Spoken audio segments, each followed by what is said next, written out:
There's a new legal It's on an the... emergency, rebellion, an insurrection, and clearly an invasion of Mexicans. Just look at all those flags. Well, they're not a city of immigrants, they're a city of criminals. According to Donald Trump, Los Angeles is a war zone, and the only thing that can restore order is thousands of soldiers and hundreds of Marines patrolling the streets.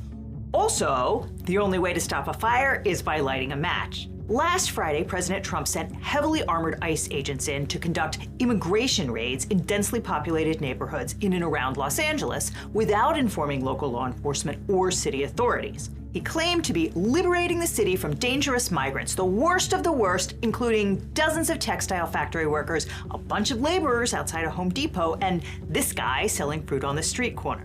Protests immediately erupted across the city and were predominantly peaceful, but a few of them were not, including the downtown protest where about 5 parked robo-taxis were lit on fire, which, if you know anybody from Los Angeles, that's kind of a thing they do there, especially when the Lakers win the championship. But that didn't stop the Trump administration from jumping at the opportunity to grab power away from the states, even when the Constitution pretty clearly forbids it. He's also mobilized the National Guard outside of his authority, threatened to arrest Governor Gavin Newsom, and mobilized 700 active duty Marines to support ICE, rounding up even more immigrants. Yikes. On Friday, June 6th, ICE conducted a series of immigration raids in the Los Angeles metropolitan area. According to Representative Nanette Barragan, they're going to keep this up for a month. So we've been told to get ready for 30 days of enforcement. 30 days of ICE enforcement.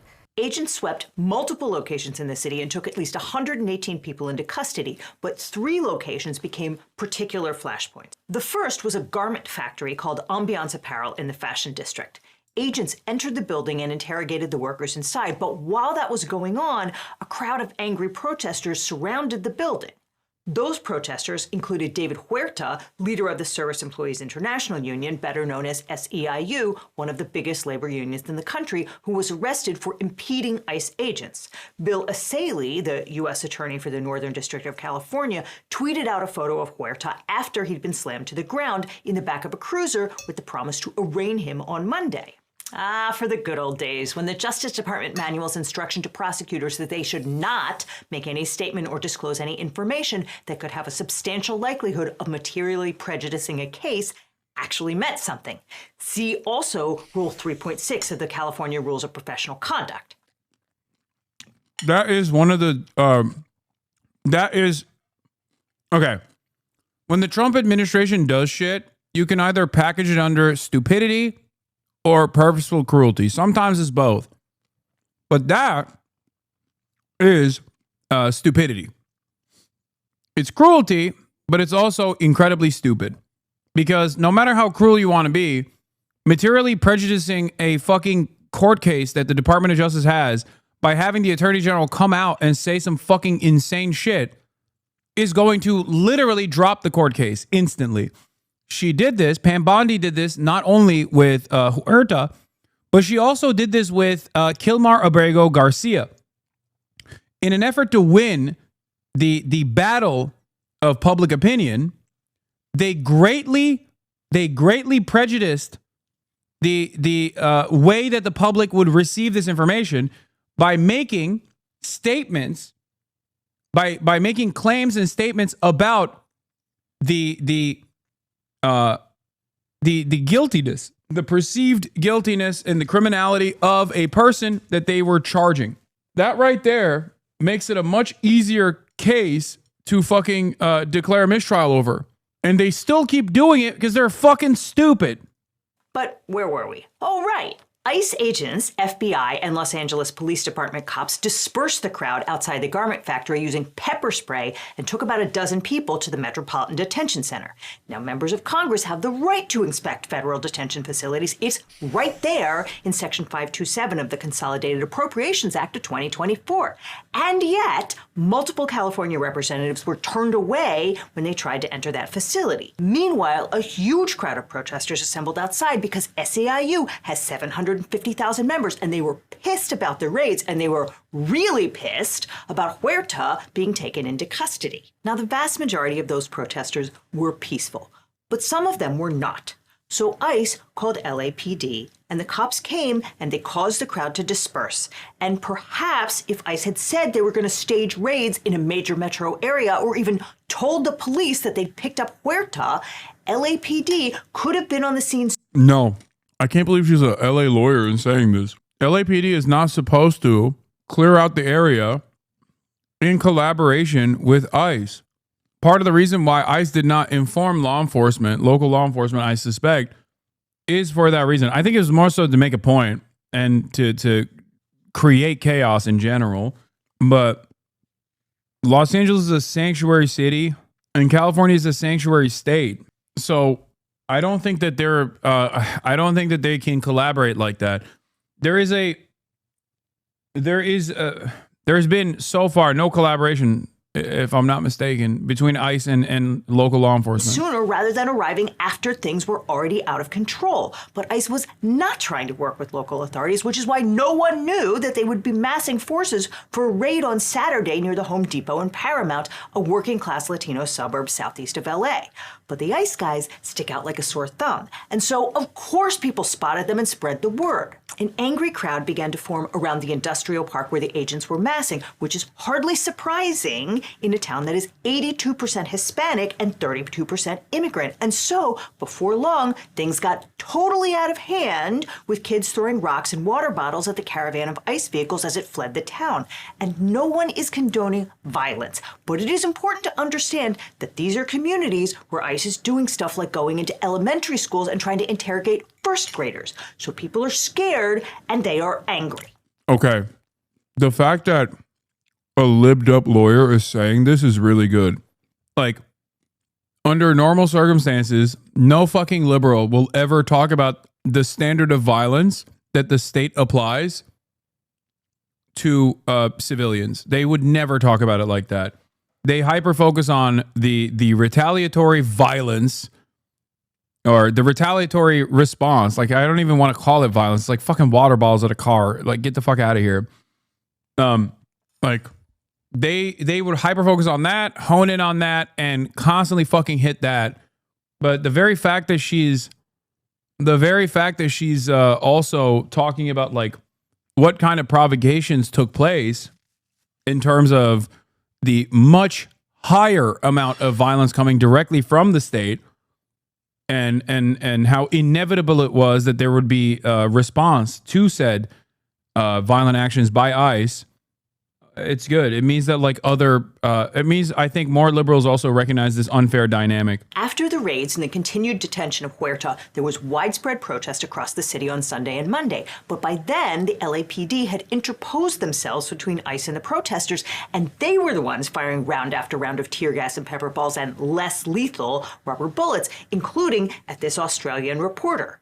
They literally just shot this woman for no reason. Here's the LAPD on horseback beating a protester, which is a good reminder that the last time the National Guard was on the streets of LA was in 1992 after police brutally beat a man named Rodney King.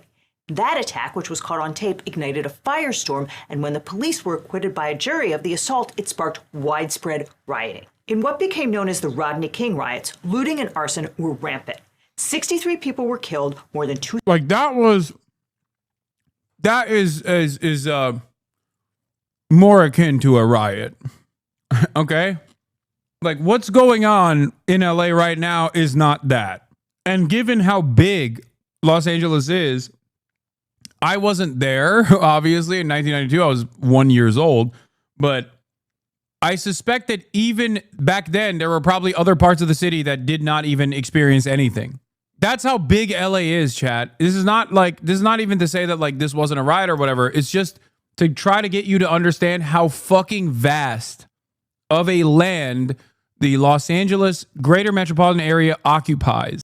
2,000 were injured and 12,000 were arrested. The city suffered more than $1 billion in property damage, and those were 1992 dollars. But in 1992, Los Angeles authorities knew that if the verdict in the Rodney King trial came back not guilty, the city was going to be furious, and so Mayor Tom Bradley preemptively put the National Guard on standby and called them up on the same night of the verdict when the violence erupted. Local officials are pretty good at knowing what the vibe is in their own city, and they're also pretty good at predicting how things are going to go down. And in the case of Los Angeles last Friday, they knew that the LAPD was well equipped to deal with the gathering protests, even though the ICE raids were sprung on them without warning. And what they got was thousands of peaceful demonstrators in a couple of locations and a handful of Waymo robo-taxis torched because their cameras effectively provide surveillance footage for the police. That's crazy. Again, talking about Waymo playing a role in police surveillance, like, wow. LAPD has extensive experience with crowd control in its own streets, and it restored order within hours of being called in, albeit by shooting rubber bullets at protesters and reporters indiscriminately. And with all love for Californians, they do know how to stage an actual riot, like when UCLA won the championship in 1995, or when the Lakers beat the Celtics in the NBA Finals in 2010, or last year when the Dodgers beat the Yankees in Game 5. So to paraphrase Crocodile Dundee, that's not a riot, this is a riot. Here, the vast majority of Angelenos just went about their business and there's no widespread violence or looting. Police have matters well in hand, like what are the troops going to do in LA? Get brunch at Cantor's on Fairfax before hitting up Griffith Observatory? Meanwhile, Donald Trump spent the weekend firing off incendiary social media posts blaming California politicians for not putting out the fire fast enough after ICE lit it. He said, if Governor Gavin Newsom of California and Mayor Karen Bass of Los Angeles can't do their jobs, which everyone knows they can't, then the federal government will step in and solve the problem. Riots and looters, the way it should be solved. Trump's border czar Tom Homan threatened to arrest Governor Newsom and Mayor Bass for crossing that line, whatever that means. I'll say it about anybody. You cross that line, it's a felony to knowingly harbor and conceal an illegal alien. It's a felony to impede law enforcement from doing their job. The president said he thought that was a great idea. What are they going to arrest him for, Mr. President? A crime has he committed? I think his primary crime is running for governor because he's done such a bad job. And then Trump signed a memorandum to the Secretary of Defense for the protection of Department of Homeland Security functions. He said violent protests threaten the security of and significant damage to federal immigration detention facilities and other federal property. To the extent that protests or acts of violence directly inhibit the execution of the laws, they constitute a form of rebellion against the authority of the government of the United States. Think about that for a second. He's saying that protests, civil disobedience, constitutes rebellion against the United States. I mean, by that logic, this is a rebellion, but not this, of course. He went on, in light of these incidents and credible threats of continued violence, I hereby call into federal service members and units of the National Guard under 10 U.S.C. Section 12406 to temporarily protect ICE and other United States government personnel and to protect federal property at locations where protests against these functions are occurring or are likely to occur based on current threat assessments and planned operations. And he directed Secretary of Defense Pete Hegseth to call up at least 2,000 troops for a minimum of 60 days. Okay, there is a whole lot to unpack here. Section 12406 allows the president to federalize the National Guard in certain limited circumstances. That is, he can turn state militias into soldiers under the command of the federal government, not under command of the states. The first of those circumstances is when we are under foreign invasion, which we clearly are not. Although Trump says the city of Los Angeles is under migrant invasion and a whole bunch of his supporters are pointing to the presence of Mexican flags at the protest like it's evidence of something illegal. They were literally out there protesting, carrying a foreign flag. That is absolutely insane. I mean, they're not just peaceful protesters. I can't believe I'm just going to do a bounce with him. I cannot comprehend how big of a pussy someone could be to look at people waving Mexico flags, like Chicanos in the streets of Los fucking Angeles, waving Mexico flags and going, this is an invasion. It's like, dude, what the fuck? I mean, I don't think they believe this. Like, that's the thing. Are there people who believe this? Yes. There are people that are that stupid, but not a single person that went to college, which is every single one of these fucking Republican senators and every single one of these Republican politicians and Donald Trump, none of them really believe that waving the Mexico flag implies invasion. And that in and of itself is already so fucking stupid because they're like, that is beyond, like, they're not even complaining about like the burning Waymos. They've already moved the needle they've already moved the goalposts of like what is a permissible form of protest versus not to. If you are of Mexican heritage, of Mexican background, as an American citizen, if you wave the fucking Mexico flag, that is a threat. That is a danger. You are actually invading the country. That's psychotic. These are illegals. These are exactly why the president is trying to secure our border. It is not illegal to fly a flag, not even a rebel flag. And lots of people in America fly flags celebrating their heritage. It's not like we freak out every March because we think we're being invaded by Ireland. Pointing to Mexican Americans waving Mexican flags like it's some kind of crime it's just racist. I'm sorry. That's all it is. The second circumstance where state militias can be federalized is in the case of rebellion, which Trump has already defined downward to anyone disobeying the law. But is there an actual rebellion here against the government? I mean, clearly not. The third circumstance is when the president is unable with regular forces to execute the laws of the United States, which is obviously not the case. ICE arrested more than 100 immigrants over the weekend, and a whopping 6 of them were actually criminals, not just seamstresses and roofers and gardeners trying to earn a living and take care of their families. But okay, let's look at the last part of this statute. It says orders for these purposes shall be issued through the governors of the states, which certainly did not happen. California Governor Gavin Newsom did not approve this call-up of the state's National Guard. So we're batting 1,000 here. But let's go back to that declaration, because protests are First Amendment protected activity, and Trump is assembling thousands of troops to protect federal property at locations where protests against these functions are occurring or are likely to occur. So we could be looking at troops stationed anywhere in the country based on the Secretary of Defense's suspicion that there might be protests there. Not violence or rioting or obstruction, just protests, and for an unlimited length of time. After he signed the proclamation, President Trump immediately congratulated himself for restoring order to Los Angeles, despite the fact that no National Guardsmen were even on the ground yet. Pete Hegseth called the garment workers and landscapers ICE had rounded up a dangerous invasion facilitated by criminal cartels, aka foreign terrorist organizations, and a huge national security risk.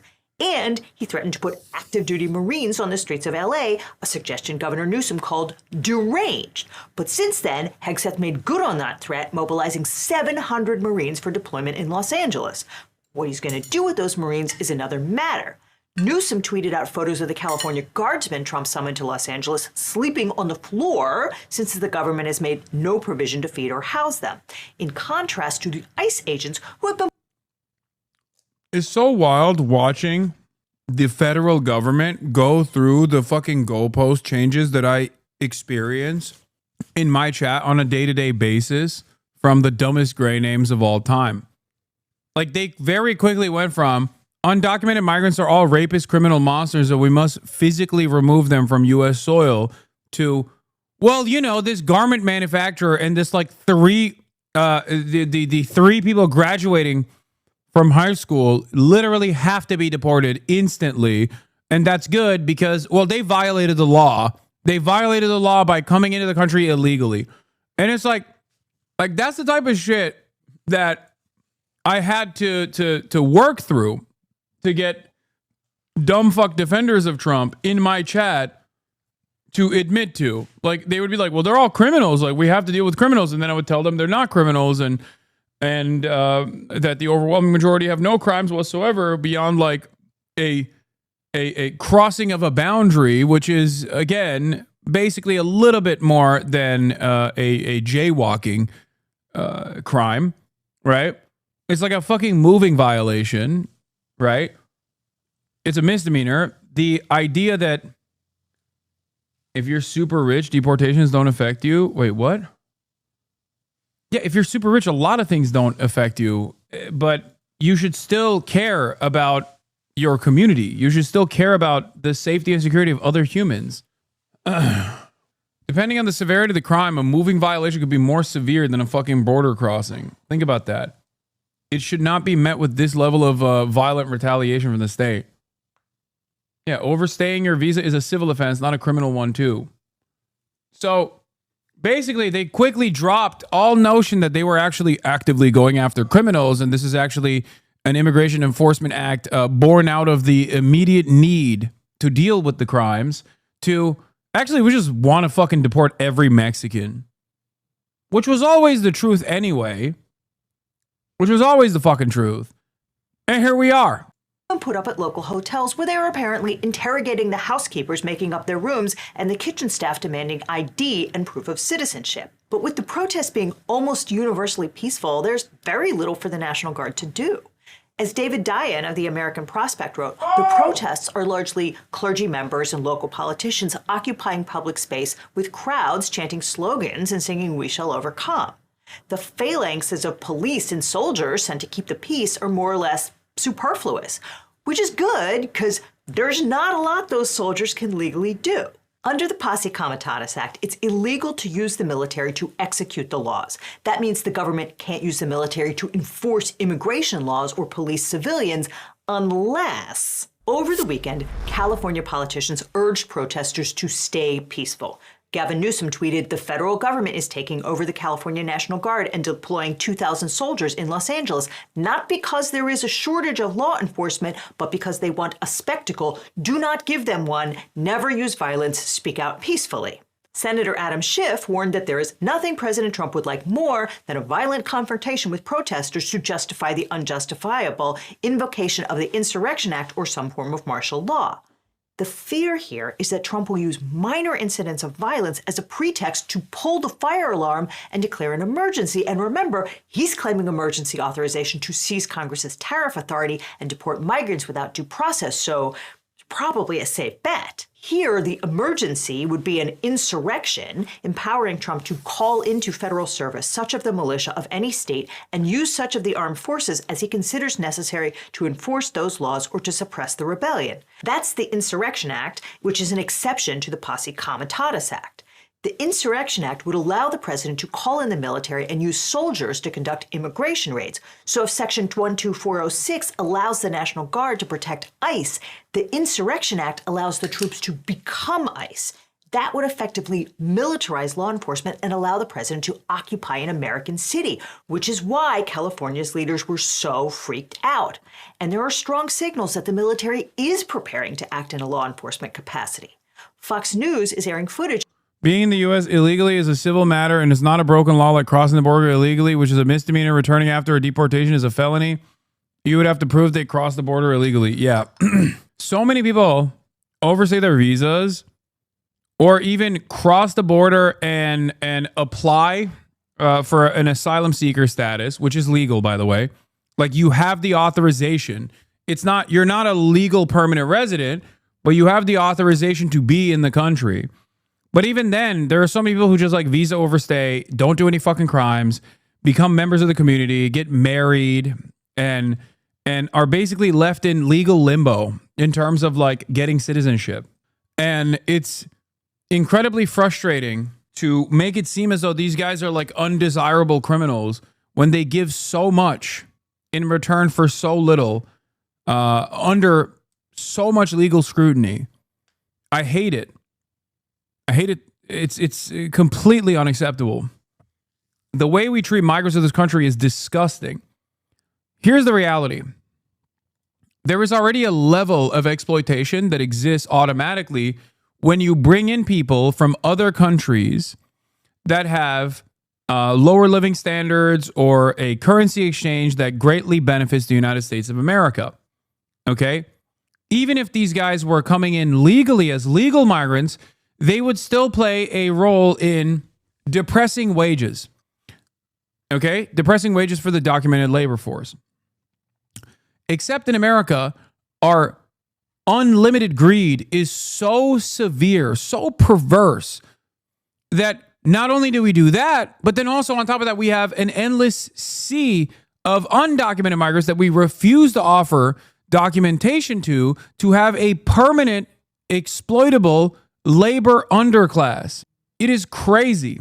It's actually insane. It's pure greed. Like, in terms of legal migration patterns into the UK, a lot of people in England were frustrated with Polish migrant workers, like not even migrant workers at the time, but like under the EU, a lot of Polish people were coming into the UK and they were offering a cheap alternative, like a more affordable alternative to labor. as opposed to the, Britain-born, right? And of course, the government, instead of saying we're going to do price parity to ensure that everyone actually gets the same prices, they didn't do anything about it. And the right-wing reactionary forces took advantage of that anger and really pushed that button, which then led to Brexit, famously. That is a form of exploitation that should be addressed by the federal government. But in America, even that form of exploitation is not enough, that we have undocumented migrants that we refuse to offer proper authorization to. We keep them in legal limbo deliberately. We keep them in legal immigration limbo deliberately so that they are even more exploitable than the migrant workers that come in and have the proper authorization that would still be exploitable as a direct consequence of their living standards back home in comparison to their living standards in America, and also the currency exchange that favors migrant workers getting and the higher pay that you get here in the United States of America that you can send back home allows even documented migrant laborers, allows companies to take advantage of even documented migrant laborers, which then has a capacity to lower or depress wages overall across the board. The only solution to this is unions. The only solution to this is federal regulation to ensure that there is payment parity in the same way that I advocated for with H-1B visas. But right-wing reactionary forces that actually don't care about the economic considerations all that much, but simply have an ideological position that they feel is disruptive to the moral fabric of a white Western nation, white nationalists and white supremacists is who I'm talking about. They use this argument as a further justification to draw anger towards migrants. But now that we have the Trump administration back in charge, it's moved beyond that, where they're openly ran on claiming that temporary protected status recipients, Haitian migrants that had the proper work clearance and the proper authorization to be on U.S. soil, work clearances that they got from Trump as well when he was the president last time, same with the Venezuelans, were immediately considered illegal aliens occupying the country, invading the country. They were lied about. If you're Venezuelan, you're Tren de Aragua. If you're Haitian, you're eating cats and dogs. And then they won. Then the group that did that won. Partially they won because the Democrats did not mount a significant response against these Republicans and their fucking ridiculous statements, these ridiculously racist statements. It's crazy. Of the Marines training to arrest and subdue civilians. The reality is here, we got hooligans running around and they are causing undue harm to police, and the police need to be backed up. Hooligans? We're calling out the National Guard for hooligans now? First of all, the LAPD is clearly not overwhelmed and was able to disperse the crowd. Yeah, the LAPD is already a military force in and of itself. There's a reason why people can't even figure out which units are being deployed against who. You know what I mean? They're like, oh, is that the National Guard? Nope, that's just the LA Sheriff's Department. They have the same fucking gear, basically. Without much difficulty. In fact, LAPD Chief Jim McConnell put out a statement making it very clear that dumping Marines in the middle of the city is very much not wanted. He said, the Los Angeles Police Department, alongside our mutual aid partners, have decades of experience managing large-scale public demonstrations, and we remain confident in our ability to do so professionally and effectively. Second, the president is only supposed to be federalizing state militias in cases of a total breakdown of the rule of law, which just isn't happening here, and it's a gross violation of state sovereignty to take away its authority to police its own citizens, which is something DHS Secretary Kristi Noem understood last year when Joe Biden was in the White House. But that was then, and this is now.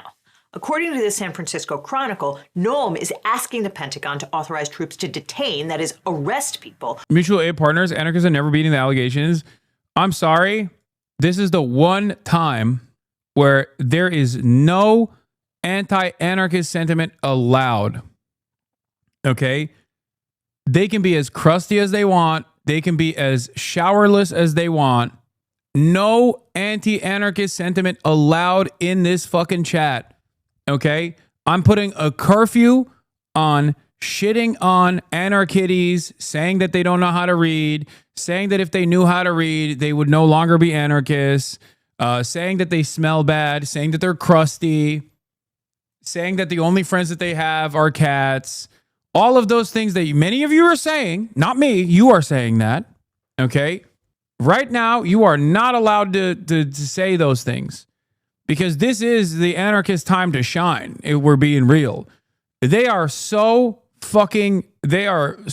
well organized, surprisingly enough, with mutual aid and with appropriate tactics that it's impossible to shit on anarchists in times like this, okay?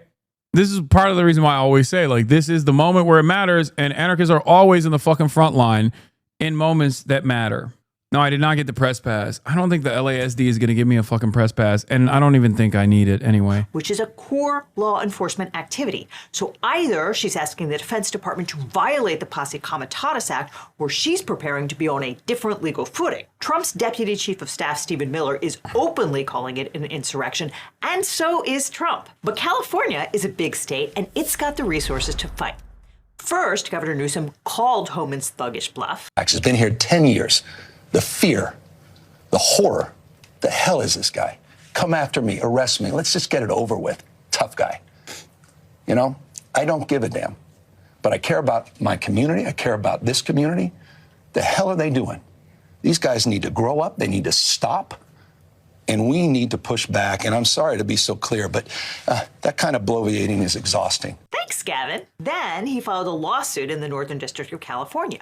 That case, appropriately captioned Newsom v. Trump. Yeah, he lost aura after being muted for 5 minutes. I hate that these kinds of stunts paired up with pretty privilege unironically work in favor of Gavin Newsom. He is a despicable monster of epic proportion. And everything he said right there about Donald Trump, or everything he said about how much he cares about his community or whatever, is an abject lie. And people that live in California know it is a fucking lie. We just simply have no other option other than like Adolf Hitler's reanimated corpse that runs against Gavin Newsom. So I hate that like liberals are getting on board on the Gav train. Ugh. They're getting on board with Gav train. Choo choo. Get on the Gav train. I don't like it. Also, Trump said in theory Gavin Newsom should be charged, which is so lame. Just fucking charge him. Just arrest him, dude. I mean, actually don't, because then you're going to make him a national hero. Fuck. Gavin Newsom? Well, he's not doing a good job. You know, arrest, what does that mean? He's not doing a good job. Charge him? Well, in theory, you could, I guess. You know, it's almost like a dissipation of duty. Nobody's ever seen anything like that. Are you going to arrest Gavin Newsom? Well, he's not doing a good job. Yeah, no, he's being a he's being a pussy. Saw someone say that Gavin is like Godzilla and hate him for how he destroyed the city, but then Mothra shows up and that is so perfect. I don't even feel comfortable giving him any positive affirmation. God, I hate him so much. I hate Gavin. I mean, obviously I hate Trump a lot more than Gavin, but fuck, he is so ass. He is so ass, and I am truly fucking terrified of what it would look like if he was leading the charge. Oh my God, America would be firmly committed to homosexual fascism as opposed to homophobic fascism. Gavin Newsom would be arming the suburbs with AR-15s like Itamar Ben-Gvir to assassinate homeless people, okay? He would be like, all right, we're implementing a national purge day where you can go out and violently kill any homeless person that you see. Actually, National Purge Day was so successful, we've decided to make it once a month. Why is Newsom bad? I don't know anything about him. Gavin Newsom is a repulsive monster when it comes to combating the housing crisis in his fucking state against the wishes of the majority of his voters, by the way.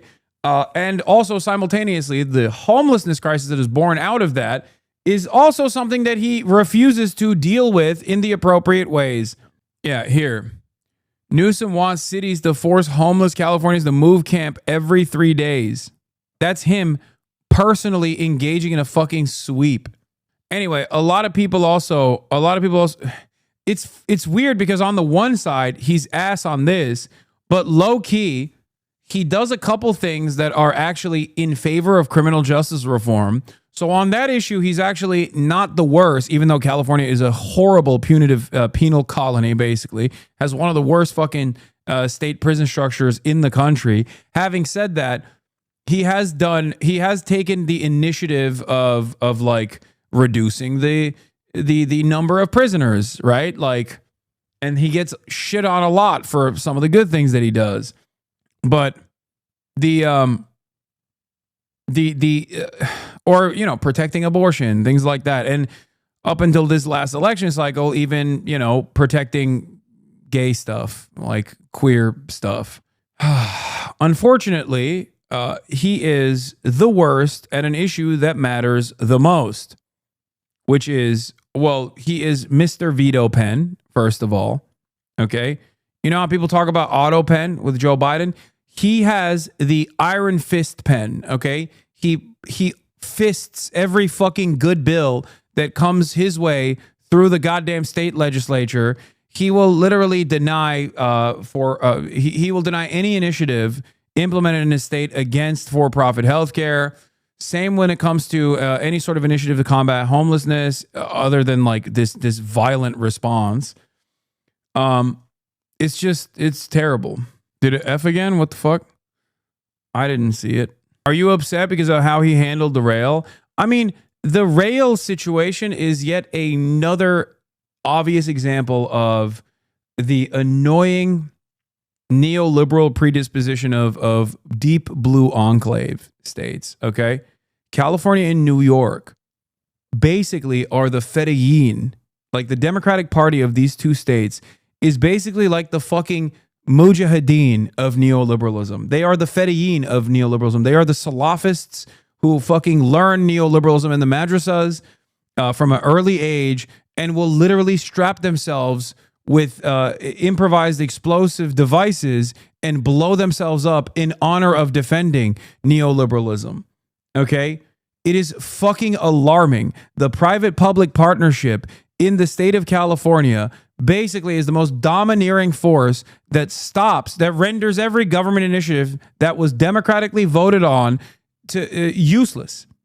Entirely useless. Yeah, caliphate, exactly. Like the high-speed rail initiative is a glaringly obvious example of this. Basically, you know, the abundance bros will say, oh, it's the groups that are stopping it. It's like, no, it is the lack of interest from our government, California state government, in fully finishing this goddamn project. They just don't want to do it. They don't want to do it, so they let developers, private contractors do whatever the fuck they want and hold their hands and just demand more payments in return for doing nothing. But the biggest issue is homelessness, born out of the housing market crisis. Liberals, I'm a white nationalist, but I don't exactly revere Robert E. Lee. You, on the other hand, are seemingly a civic nationalist, but revere him. I don't get it. Slavery is morally abhorrent. I would never want black people. I want black people out of my country, but would never enslave them. Amazing. Oregon. This is just the average Oregonian, dude. This is how Oregon, the state, was designed, for the record. Like that principle of, I don't want slavery only because that would require me to be around black people is unironically why the state of Oregon was designed. Alleges that Section 1.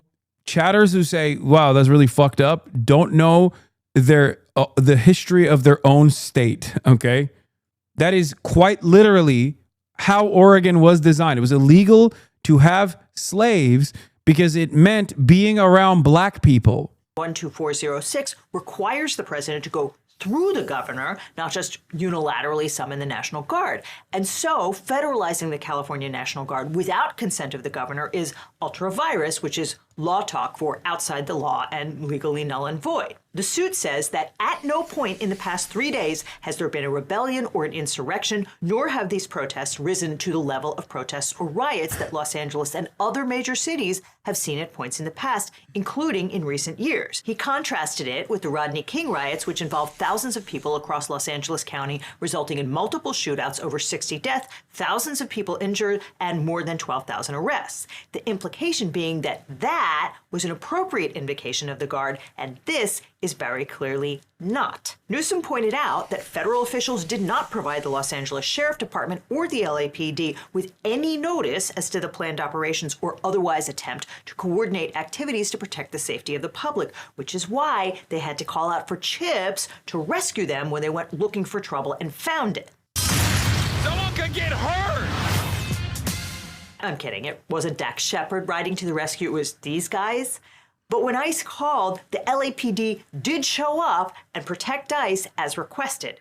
Newsom says that if ICE hadn't been deliberately provocative, freaked people out, then things wouldn't have gotten out of hand. He said agents engaged in military-style operations sparked panic in the community. In some instances, ICE agents were sealing off entire streets around targeted buildings and using unmarked armored vehicles equipped with paramilitary gear. He says that the LAPD and Sheriff Department have substantial training and experience responding to protests and large-scale riots and have been responding promptly, professionally, and effectively to the events unfolding in the city and county.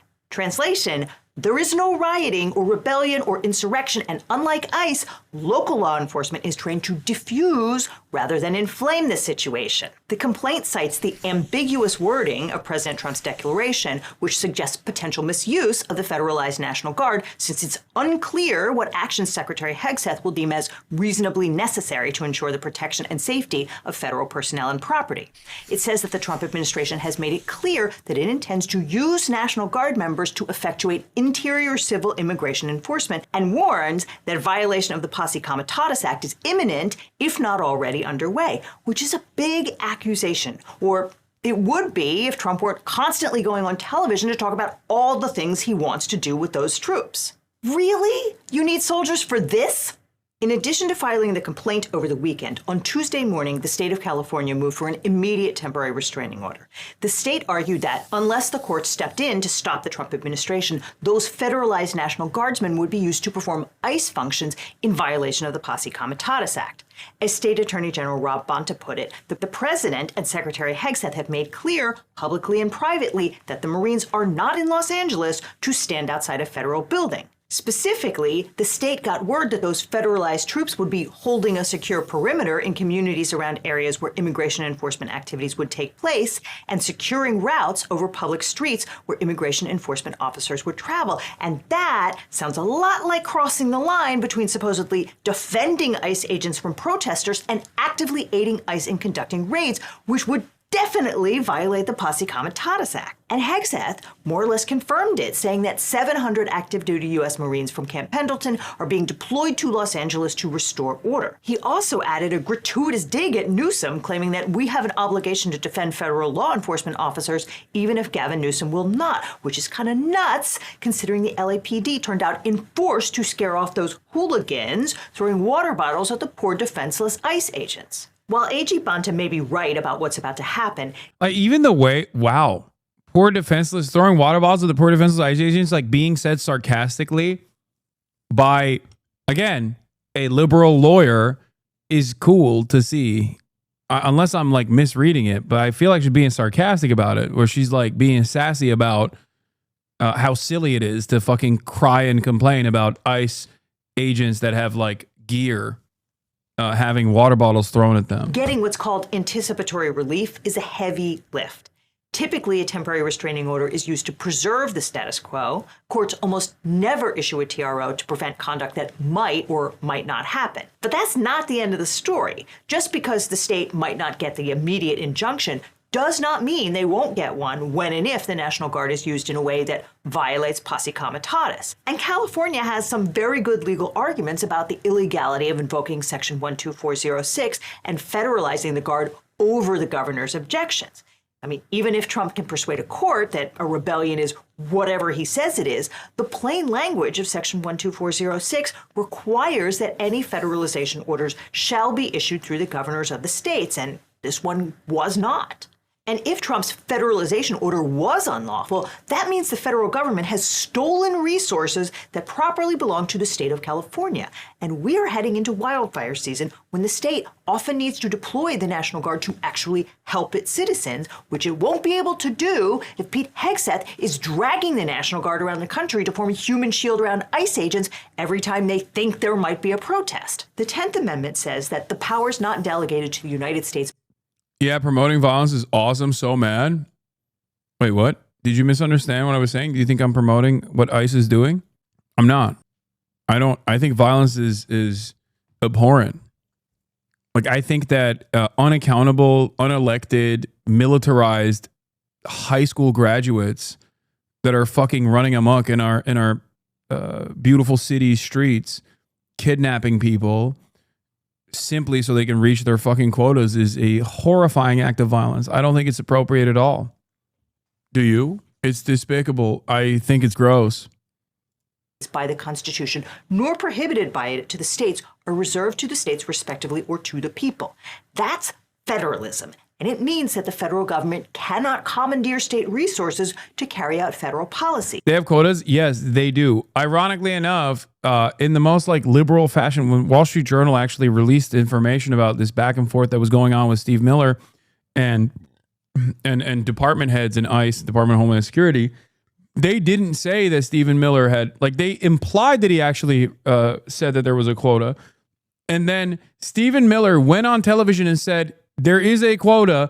We want 3,000 people kidnapped a day. It was wild because, like, the Wall Street Journal was like, oh, well, you know, some anonymous figures that were in the meeting told us anonymously that, like, Stephen Miller greatly wanted to increase the number of deportations. He went on television a couple hours after that was released and said, we want 3,000 people deported a day. Obviously, that's not going to happen, and it's impossible. You would need, I guess, what, like 300, 400,000 ICE agents? You would need 300,000 ICE agents to be able to do, a kidnapping, one kidnapping every 2 minutes. More than that. Hasan Abi is a troublemaker. Oh my God, this dude is literally 75 years old. Here, it sure seems like the federal government is taking California's resource, i.e. its National Guard troops. That would take 60,000 agents? No, I think it would be more. I think it'd be closer to 600,000 agents. Do you know how many people it takes to fucking deport one person? Have you not? I mean, the New York Times Daily actually did a pretty decent piece on this earlier today. It came out earlier today. I was listening to it before the stream. And to get one guy, in a lot of circumstances, you need like multiple units. You need multiple cars. They're fucking parked outside waiting for the point of apprehension. There's like 10 to 15 people for one fucking guy. And it's not even a guarantee that they're going to be able to. It's not even a guarantee that they're going to be able to apprehend the guy to begin with. It's an unimaginably stupid use of resources. In violation of the Constitution. So it's all kicking off, and Trump seems pretty committed to the bit. Here he is at Fort Bragg taking credit for stopping a mob from burning down LA the way he single-handedly put out the wildfires by turning on the magical non-existent spigot of water. None of that happened. And yet, Trump seems dead. Yeah, by the way, this is from military.com. Remember, chatters were asking me, like, where did you get the information that, like, Trump actually pre-screened the troops that were behind him? Military.com. Set on pushing his version of LA as a violent hellscape where the LAPD is cowering in fear of hooligans, and the only thing that can save them is the U.S. military. Whose version of reality will win out? Will it be the Trump administration's dark vision of a city under siege, or the peaceful protesters sitting in the street singing Kumbaya? These are dark and dangerous times, and the summer is just beginning. Now, it's super interesting to see how the media is covering this. Over the weekend, over 3